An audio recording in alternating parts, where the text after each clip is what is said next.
Welcome again to the 100-day Unleashing My Superpowers campaign channel, where we have interviewed over 30 phenomenal women across the globe on what it took them to succeed in a male-dominated work environment. We have heard about the importance of confidence as a peak performance leader.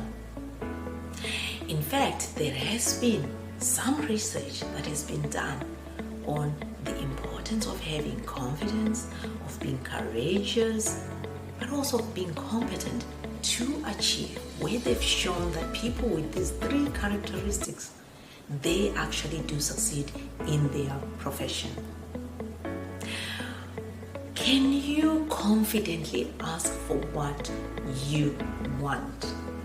Can you confidently talk about your achievements in an organization without feeling like having that imposter syndrome?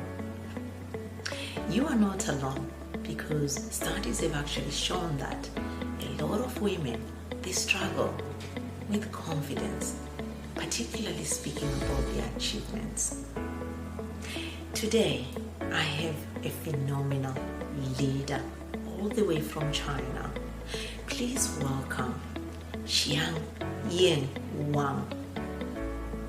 Qianying is currently the Vice President and Deputy Director of Lenovo Research. She is a Doctor of Human-Centered Interaction at Stanford University. Previously, she has worked for various organizations in research. Watch this interview and be inspired by Qianying, where she shares key success factors of how you can confidently ask for what you want to succeed as a leader in STEM. Her story will inspire you, because I personally have been inspired to unleash my superpowers. Thank you. Top 3 barriers to career advancement for women in STEM. I only see actually one barrier is your self-confidence, whether you are confident enough that you can actually take on that direction. So everybody has a great potential, just to believe in yourself. I think that the self-confidence is very, very important. If you don't, don't let knowledge barrier, don't let other the organization structure barrier stop you. Just to keep learning, because learning is a lifelong experience, lifelong journey, and as long as you equip yourself with more knowledge, and then you can overcome most of the things. Especially the technology barriers are not that difficult to overcome. So I think that's the only barrier women has is self-confidence. What actually propelled your career? So because I have been we call it like lab heads, have been a lab heads focused on a specific technical area for a while, and then one of my mentor actually strongly encouraged me to do job rotation. But I was hesitant to do that because I loved my job, and I was doing very well in my current in my position at that moment. So I don't feel like I don't want to do any job rotation. I'm comfortable here, and I think I have my area of expertise, is especially an area of expertise, in my area. So I don't want to do job rotation. But he strongly recommended me to do so, and I kind of took that opportunity half reluctantly, because I don't know why I need to do that.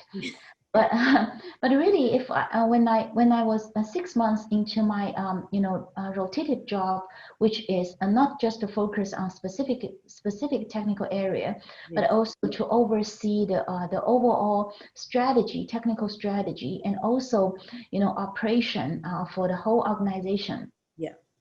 I start to understand, oh, that's why he encouraged me to do so, because then you can have a much kind of like a bird view of the whole organization, how it is, how it operates, and how can you help the organization more if you understand the whole picture.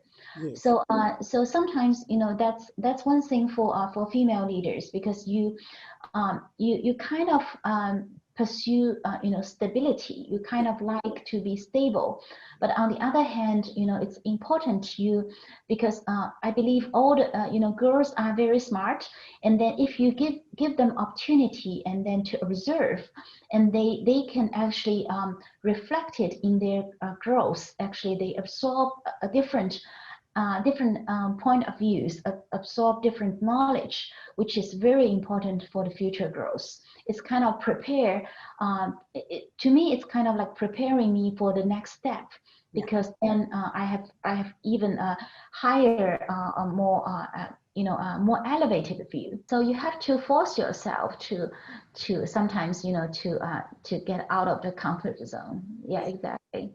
If you were a teenager and you run into yourself, what would you teach them that could exponentially change their career forever? Probably will tell myself, one thing you really need to you need to do right now is, of course, all the knowledge learning are very, very important, but at the same time,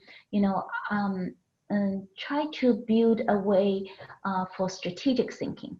Yeah. So it's important that you can always pause for 10 seconds and try to think about this for a larger view, and then try to understand the whole picture, not just the current the current problem solving, the current knowledge you are learning.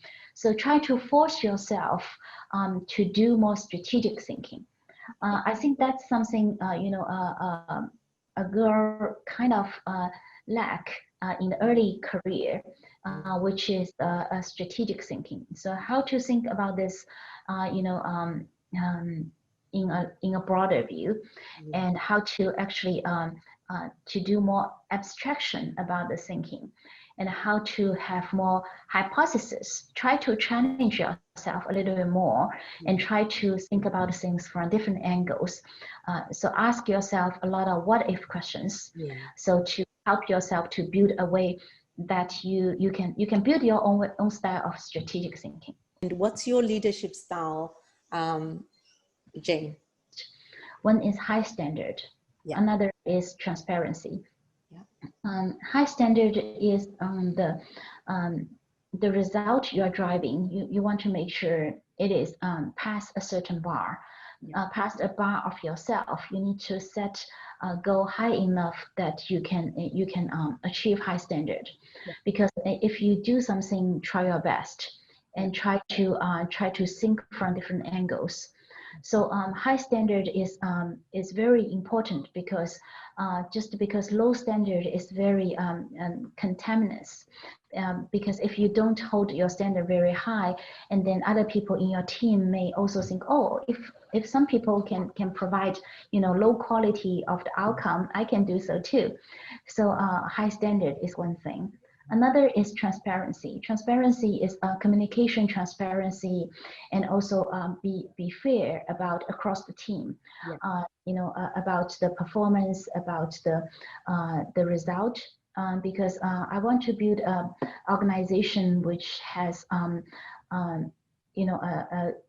a type of culture which is straightforward and transparency.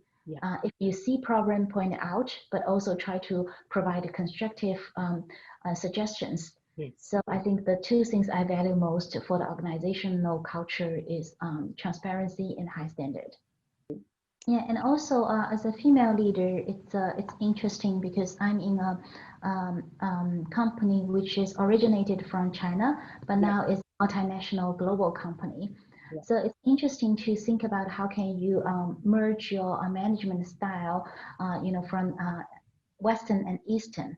So sometimes I kind of feel like a female's management style is sometimes more, Eastern Oriental management style, because here in Asian culture, it's very family oriented. People based on a lot of based on the acquaintance and friendship with each other, and then it's a kind of like a combination of Western and Eastern management style. So try to find a way to balance this, balance the more logical, more, the result driven, KPI driven style versus, the culture and a French, very, very friendly environment.